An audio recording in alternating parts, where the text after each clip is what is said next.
morning. It's rather daunting being here after such powerful speeches that we've already seen. So I'm going to follow on, and I'm going to look for my clicker, which is on the second. Just give me a hand with the. There it is. Genius. Good morning. In a way, I suppose I want to I've had a really great platform by the other speakers to talk about many of the challenges that we face, and they've been very erudite about explaining some of these challenges. And in a way, I think what I admire about what you're doing is having the audacity to start to put together these large conversations, and put together these conversations in a moment where we can't outsource the idea of change. We can't imagine that Silicon Valley will do it for us.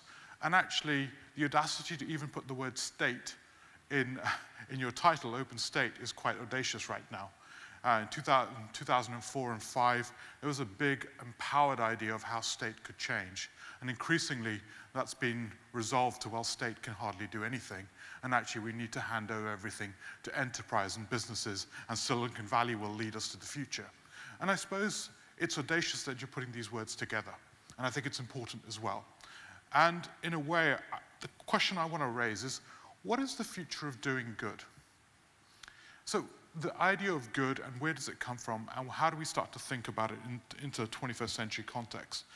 And to put that a little bit into a story, we're a studio based in London. We've built several ventures, as was already talked about, several social investment funds in India and in the UK with the Cabinet Office, all the way through to setting up OpenDesk, which is an open source furniture company, which has been delivering open source furniture around the world, to the WikiHouse Foundation, which does open source housing.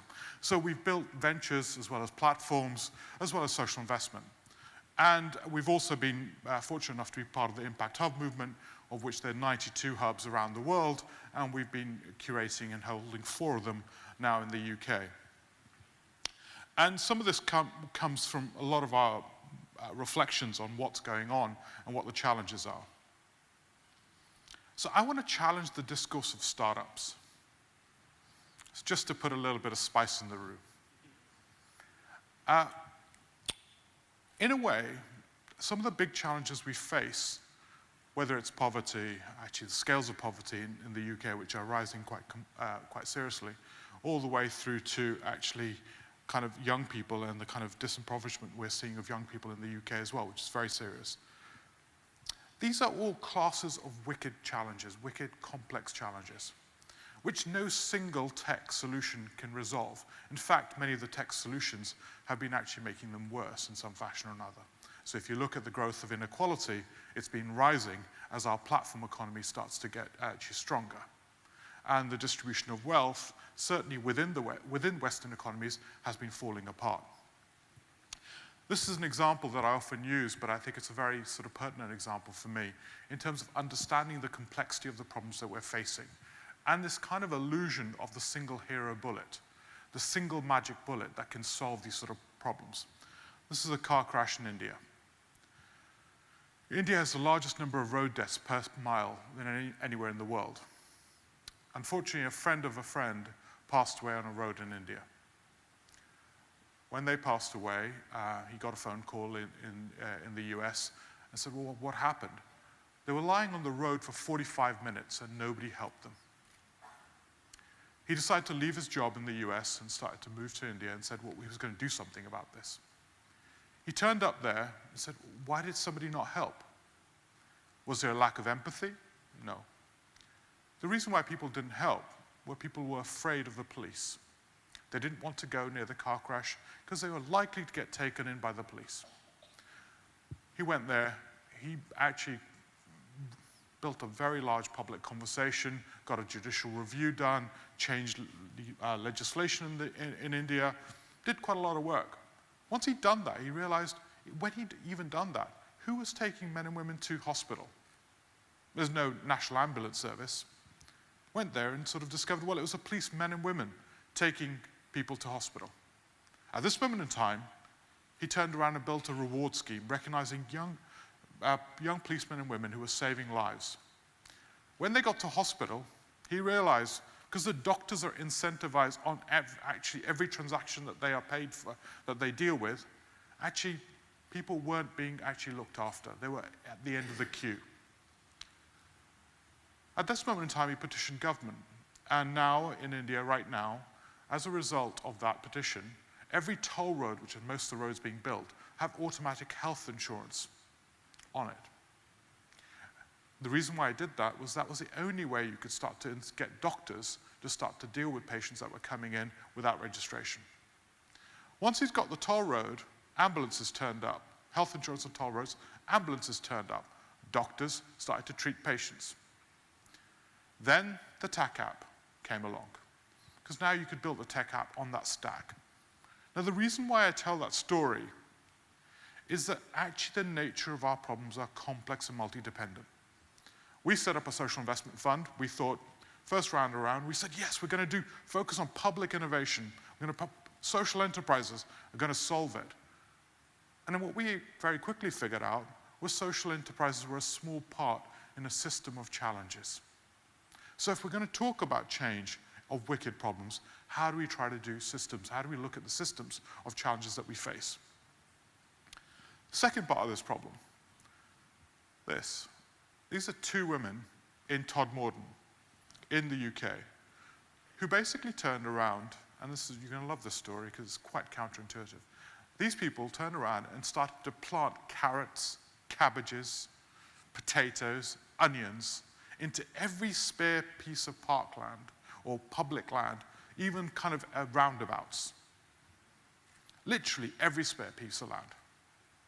After 7 years, when the devaluation, it had reduced petty crime, depression rates, increased employment, reduced startup vacancy of shops.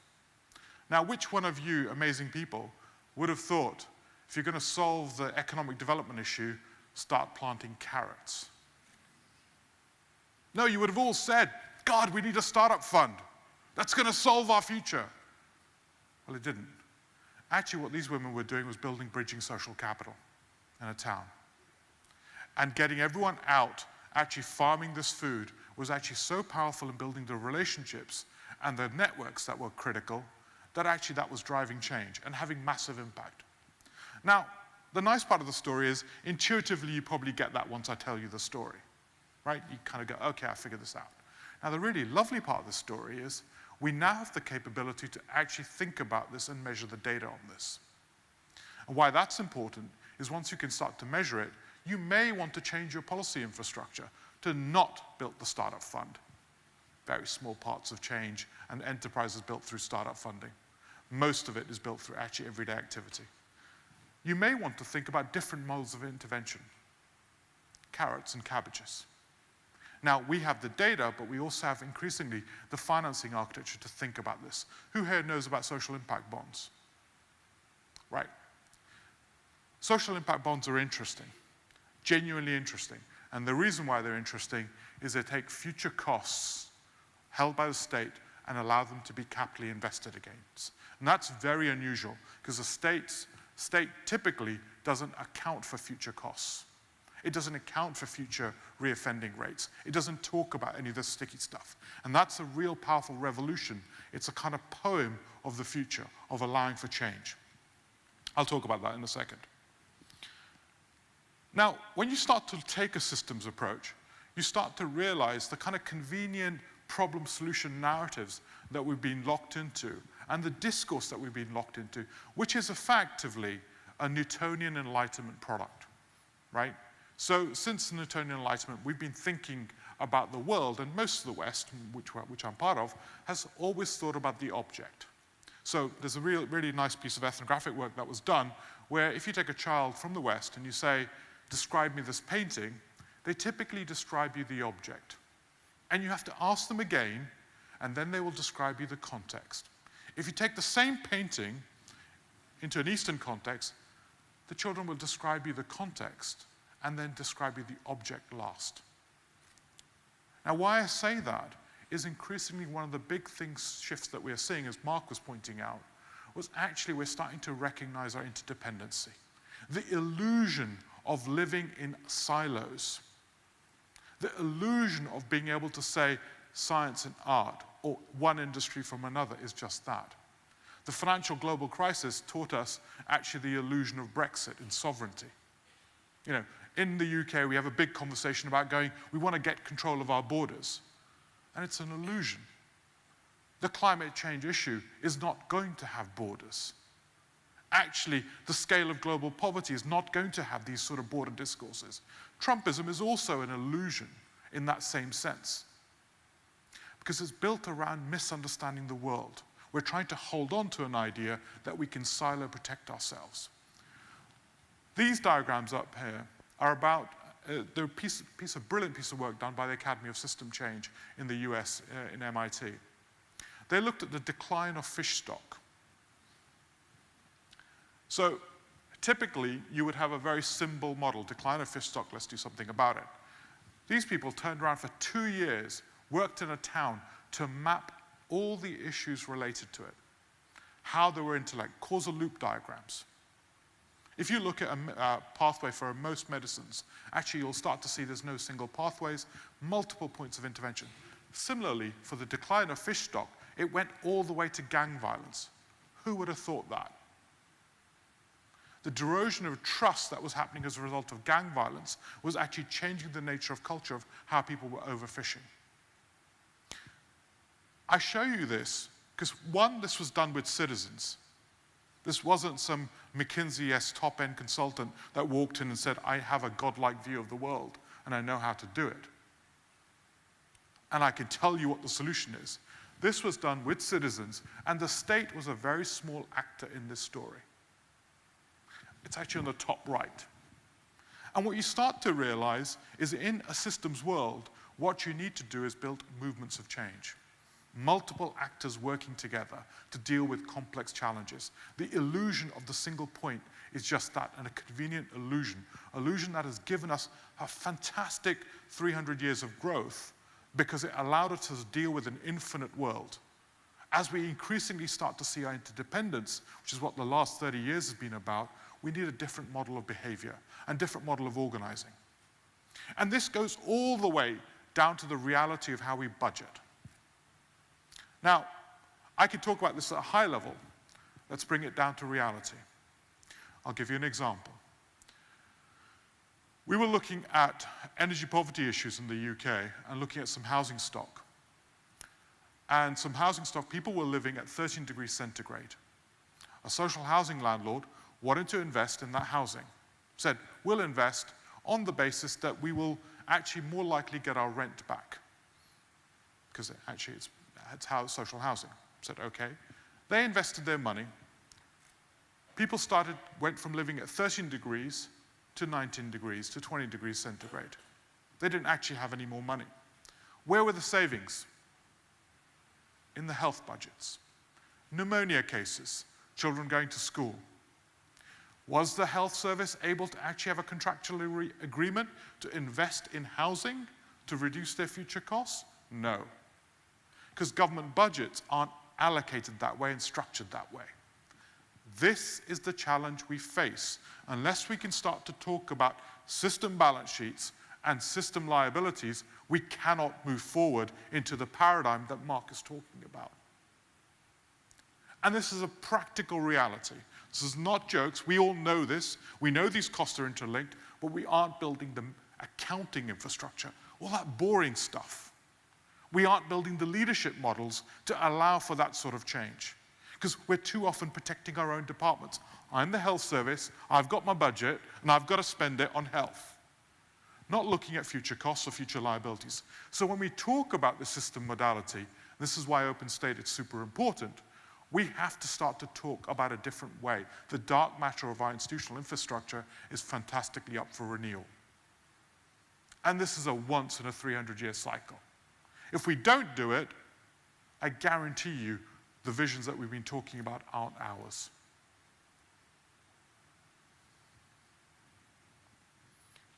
And we know these issues are important, right? So if you talk about any of these other issues, you talk about why is a systems approach necessary? We know poverty is interlinked. We know it's linked to all the other issues that we know. Offending rates, mental health. Reoffending costs in the US $144,000 to go to prison. $144,000.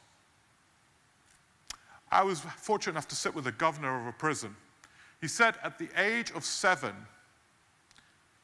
if you bring me the reading age of children at the age of 7, I will with 70% certainty tell you which child will go to my prison. Because a child that has a reading age of 4 or less is 70% likely to go to his prison. And we know it's going to cost about $144,000, which is incredible if you think about it in numbers. How do we start to talk about these issues and think about these issues in complex ways? And we know these issues are interrelated. So the illusion of the single point isn't going to get us home.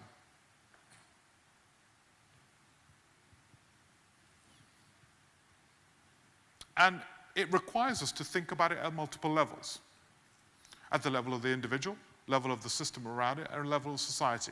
And these are complex challenges which need to be dealt with, but it requires us to start to re-examine the boring stuff, the dark matter of our institutions, the budgets, the accounting systems, contracting. And these are all up for grabs. Smart contracting, smart policy. Who's ever considered thinking about interoperable policy?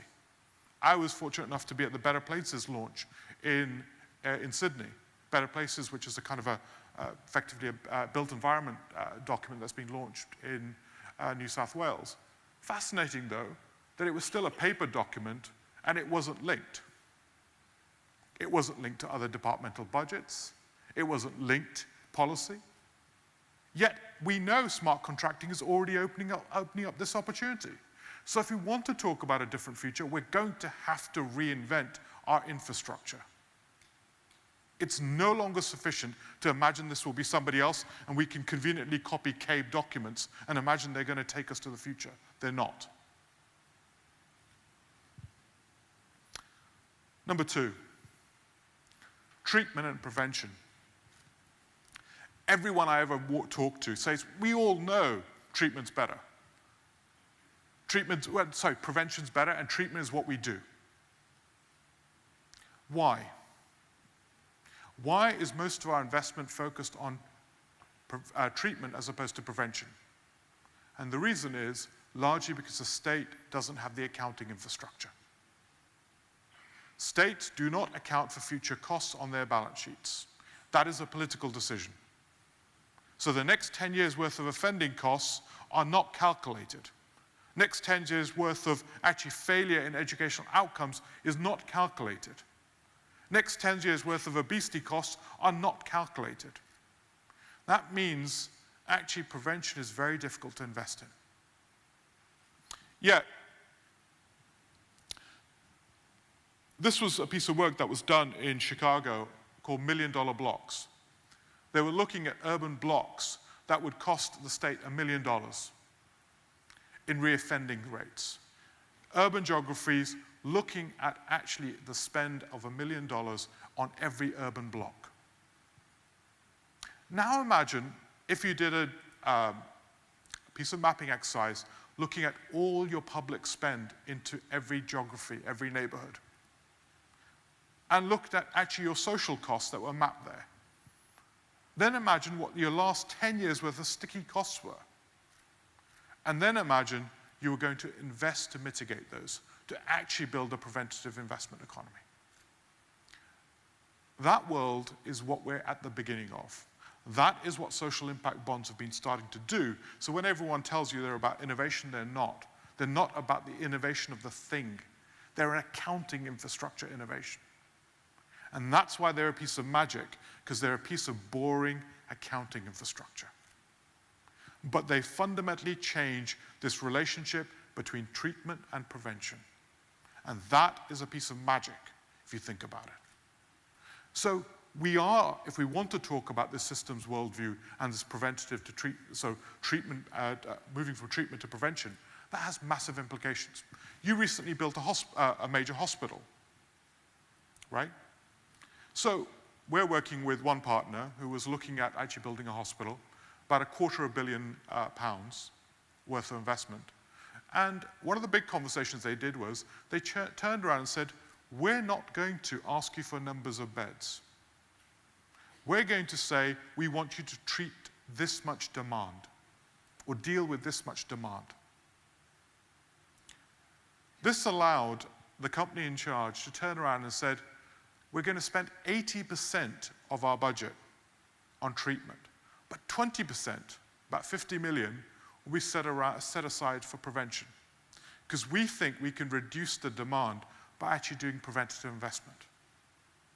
That was a piece of procurement contract which fundamentally changed the capital investment profile into what could be produced and how it could be done. Now, this is going to be important in terms of changing the nature of how we operate and how we organize. Also, we've also been seduced over the last 20 years into some really poor thinking. I'm going to go off track for a second, but just to give you a feel for the off track. So, democracy. It's a big topic of mine currently because of what we've been dealing with in the UK. But democracy has often been reduced to the vote. It's a vote, it's not. Democracy is not the vote. Vote is a very small component of democracy. Actually, what is a fundamental component, if you look at the birth of democracy in the UK, was the democratization of capital, banks for the poor, schools for the poor, libraries, and then we had the vote. Democracy is a stack. And representative democracy isn't about opinion polls. It's about the delegation of power to our representatives to make complex decisions. Similarly, going back on topic, welfare state, welfare investment. Welfare is often, increasingly in discourse terms, being reduced to an idea of cost. We see it as an overhead. When actually, fundamentally, I want to put forward to you, it's an investment. It's an investment to unlock human capital. Who here has benefited from your health service this week? Every one of you should have your hands up. Because even if you have not physically benefited, you've all had the psychological security that if something was to go wrong, you would have had that benefit. It allows you to take risks and decisions. So we often think about the transaction of the service, not the ambient benefits that we're all beneficiaries of, all the time. Now, this is a piece of work we did in Norway looking at the role of welfare and actually the stack of welfare. So homelessness costs about 38,000 euros in Brussels, in Belgium, all the way through to about 44,000 sort of pounds. So it's a kind of spread. And where it usually costs is actually in A&E, accident and emergency costs. That's where the real costs of the state come through. 44 to 38,000. That's way more expensive than just providing the housing. Yet, we continue to try to hide the problem because we don't have the accounting infrastructure to start to imagine how we intervene. Because the budgets are held under health as opposed to actually social welfare. Now, the second part of the problem is if you now imagine those people that were homeless are actually positively contributing to society, i.e. giving a taxable investment or being taxed, you start to have a different accounting infrastructure. Now imagine it goes further up. The well-being of these people is much greater. But then the more important thing, if all of you know that you could never be homeless, what is the benefit of that? What is the benefit of every one of you psychologically knowing that you will never be homeless? We know, for example, corruption is very directly related. For example, who would have thought health services are very powerful anti-corruption devices? So corruption typically happens at moments in your life when you have a health crisis.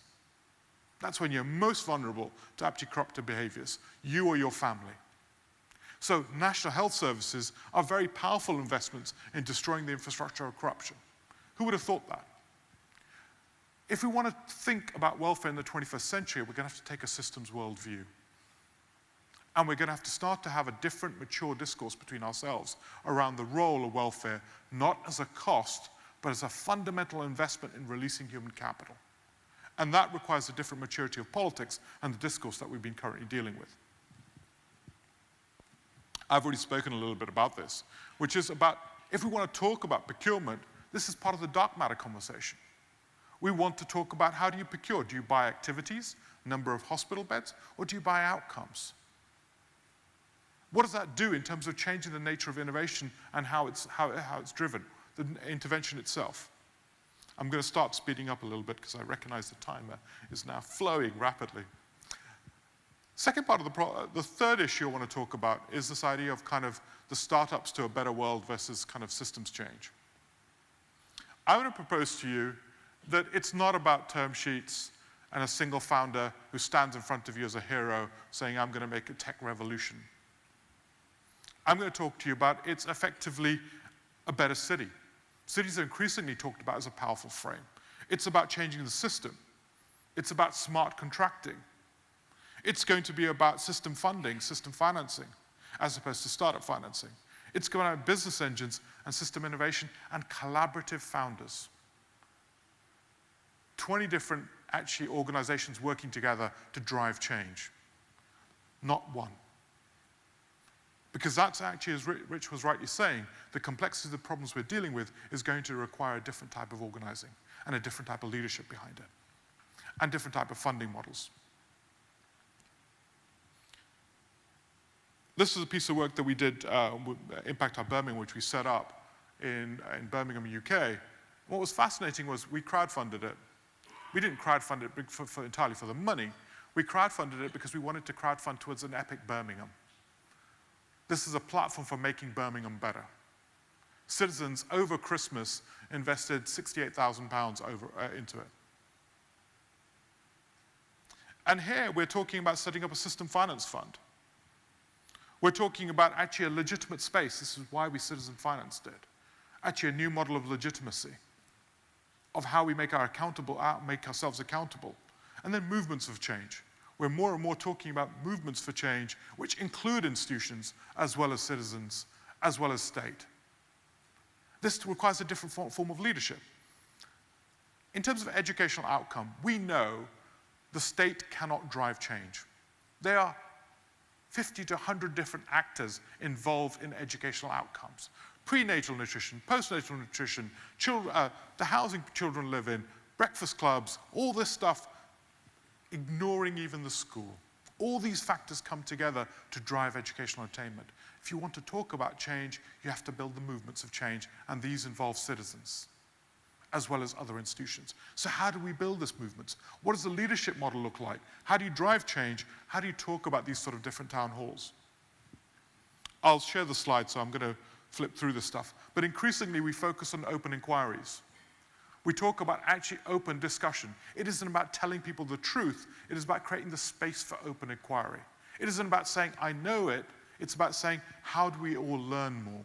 Focusing on the collective intelligence of the group as opposed to the truth of a single policy position. How do we change that modality?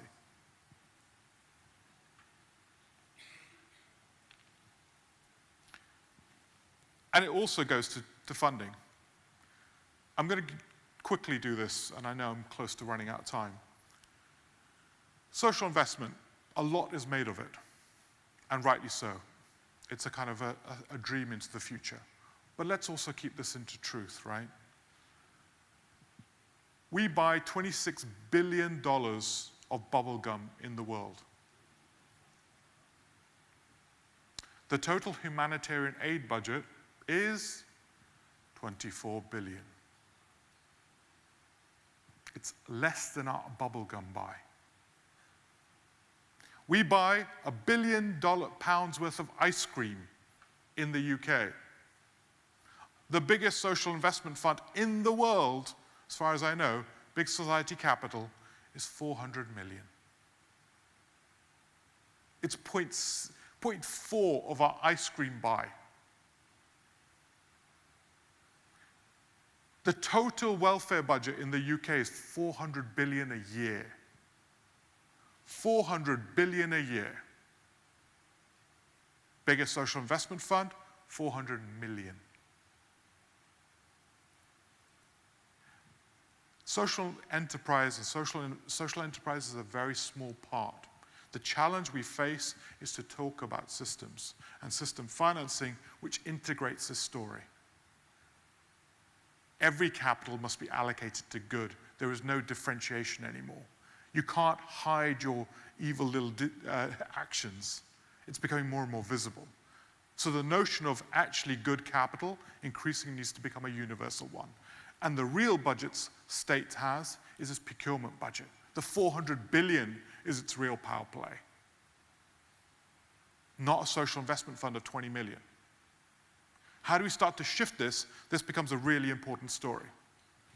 And there's some really interesting stories coming out of this. Social impact bonds I've already talked about, and there's other models like we're setting up something called impact derivatives, which are looking at some of these classes of system financing. And again, I won't go too far into it. I suppose the thesis I want to give you is that change is changing, and actually we have to start talking less and less about startups, but more and more about systems change. And at the heart of that is a different type of leadership. And in system change, the conversation isn't, we don't have single point levers. We have no hero who can change the whole model. We have to talk about collaborative, actually, frameworks. How do you build shared language? How do you build shared senses, shared intelligence, shared decision-making, actionability and wisdom? How do you do that? The challenge for us in the West is preserving the notion of actually multi-agent, multi-actor models of change. Multiple actors working together for change. We cannot default into a single heroic model. That's why smart cities agendas have largely failed, because they always resolve down to a single smart person or a single smart room. Our challenge is how to build movements of change. If we are not able to do that and actually address the complex issues we face, we will not succeed. And this requires different models of leadership, different models of procuring, leadership which is fundamentally collaborative. It is not, you will not have the power to organize other departments. You will need to build the influence and the relationships to do it. How does that work? Collaborative authoring. Einstein, when he wrote E is equal to mc squared, was a single author. When it was recently proved, it had 1,000 authors. 1,000 authors. That is the age we're in. If you're going to talk about social change, unless you have 1,000 authors, you're not really there. So when any leader stands up here and says, this is it, I've driven this policy, they haven't. They have to build a movement. And they have to finance it fundamentally differently. And you have to build the politics of change in that process, no doubt about it. And the many-to-many is a central part of the solution. We involve the civic. Civic is a behavior. Increasingly, this idea there is no public or private. I want to throw away this discourse, there's a private sector. Because there's no notion of private wealth in an interdependent world. You think if the economy falls apart, your private wealth is retained?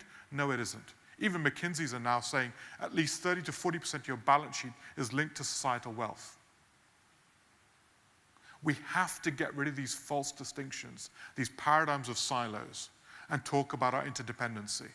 And that's why open state is a wonderful idea, because it brings this notion together. The idea that your wealth is private is increasingly an illusion. And it requires different behaviors, different models of innovation.